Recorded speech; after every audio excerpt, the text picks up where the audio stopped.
परिचय। हेलो बच्चों, आइए एक ऐसे विषय पर बातचीत करते हैं जो हमारे दैनिक जीवन से जुड़ा है। आपकी माँ आपके लिए पोहा बनाती हैं और उसमें हरी मिर्च डालती हैं, लेकिन आपको हरी मिर्च बिल्कुल पसंद नहीं, तो आप क्या करेंगे? जाहिर है, आप पोहा को अपने मुंह में रखने से पहले मिर्च का हरा टुकड़ा उसमें से निकालकर अलग रख देंगे। जब आपकी माँ परिवार के लिए खाना पकाती हैं, तो वे भी ऐसा ही करती हैं। आपने देखा होगा कि वो पकाने से पहले चावल, गेहूं और दालों में से कंकड़, पत्थर और दूसरी अनचाही चीजें अलग करती रहती हैं। कुछ अशुद्धियों और अनचाही चीजों को हाथ से उठाकर निकाला जा सकता है, लेकिन हमेशा ऐसा नहीं किया जा सकता। बहुत से मिश्रणों में चीजों को आसानी से अलग नहीं किया जा सकता। ऐसे मामलों में इन्हें अलग करने की कुछ दूसरी तकनीकों का इस्तेमाल किया जाता है। हम इस पाठ में चीजों को अलग अलग करने की अलग अलग विधियों पर चर्चा करेंगे। उद्देश्य: इस पाठ के अंत में आप निम्न करने में सक्षम हो जाएंगे। एक मिश्रण में से विभिन्न चीजों को अलग करने से जुड़े कारणों पर विचार विमर्श करना, किसी मिश्रण की अलग अलग चीजों को अलग करने की विभिन्न विधियों की सूची बनाना, उदाहरणों की मदद से चीजों को हाथ से चुनने, मथने, गहाने, फटकने और छानने की तरकीबों को बताना, किसी मिश्रण की चीजों को अलग अलग करने की जरूरत।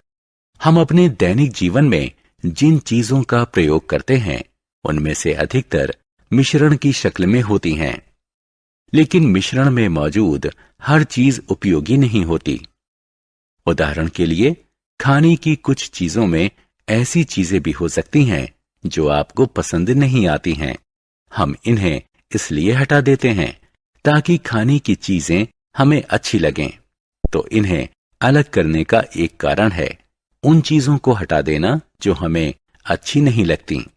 इसी तरह हमें चावल, गेहूं और दालों वगैरह में कंकड़, पत्थर और सुरसुरी जैसी चीजें मिलती हैं। हम खाने की इन चीजों में से हमारे शरीर के लिए नुकसानदायक चीजों को पकाने से पहले निकाल देते हैं। तो दूसरा कारण हुआ नुकसान पहुंचाने वाली चीजों को निकाल देना। जब हम दूध या दही को मथते हैं, तो हमें दो बेहद उपयोगी चीजें प्राप्त होती हैं, मक्खन और मट्ठा। तो किसी मिश्रण में मौजूद चीजों को अलग अलग करने का तीसरा कारण है शुद्ध और उपयोगी चीजों को प्राप्त करना। चीजों को अलग करने के तरीके। आपको चीजों को अलग अलग करने के तरीकों के बारे में जरूर कुछ न कुछ पता होगा।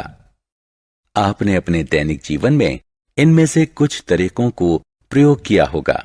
आपने अपने दैनिक जीवन में इनमें से कुछ तरीकों का प्रयोग किया होगा। आइए किसी मिश्रण में मौजूद चीजों को अलग अलग करने के लिए जिन तरीकों का इस्तेमाल होता है, उनमें से कुछ की सूची बनाएं। हाथ से चुनना, मथना, गहाना, फटकना, छानना। अलग अलग करने का क्या तरीका चुना जाए, ये उस चीज के भौतिक गुण धर्मों पर निर्भर करता है। आत्म मूल्यांकन। अलग अलग तस्वीरों का मिलान उन्हें अलग करने की सही प्रक्रिया के साथ करें।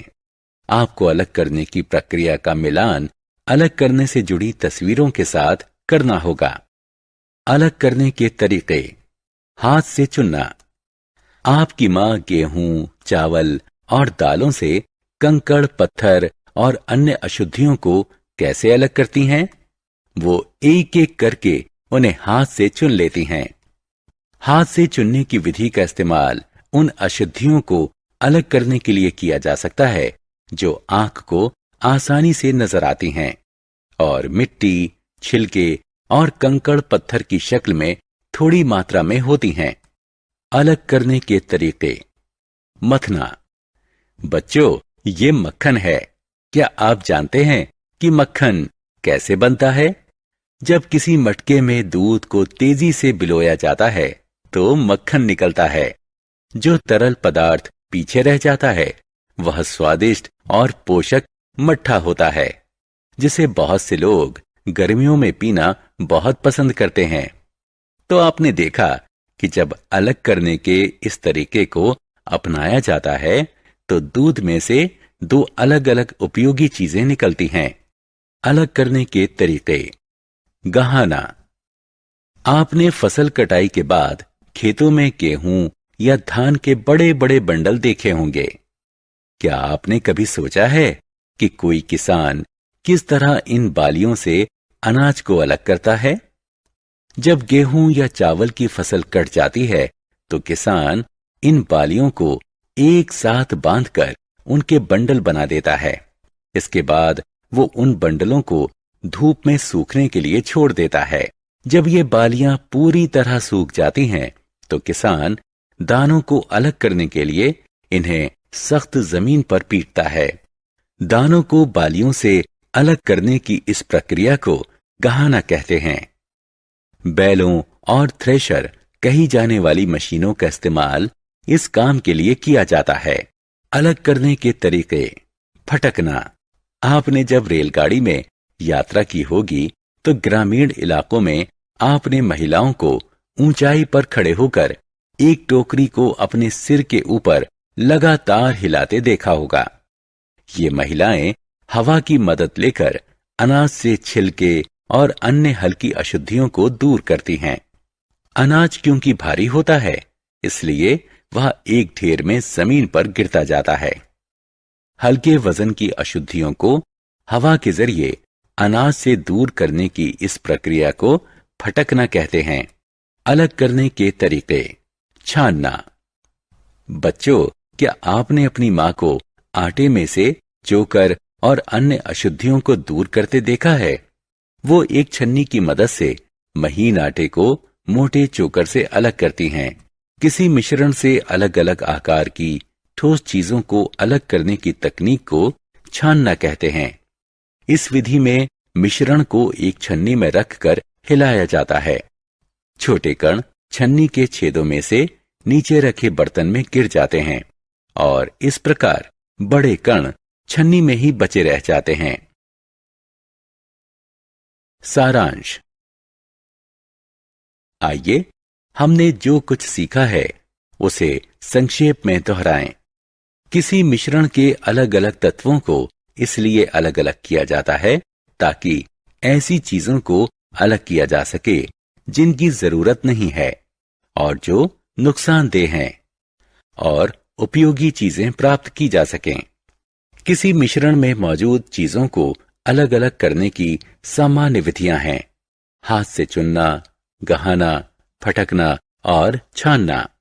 हाथ से चुनना वो तरीका है जिसमें आंख को नजर आने वाली अशुद्ध चीजों को अलग किया जाता है और ये चीजें थोड़ी मात्रा में होती हैं। मथने से तात्पर्य दूध या दही को बिलोने से है ताकि मक्खन बनाया जा सके। गहाने से तात्पर्य अनाज को बालियों से अलग करने से है। फटकने से तात्पर्य छिलके को अनाज से अलग करने से है। इस प्रक्रिया में हवा को मिश्रण में से गुजारा जाता है। छानने से तात्पर्य एक छलनी का इस्तेमाल करने की तकनीक से है ताकि अलग अलग आकार के ठोस कणों को अलग किया जा सके।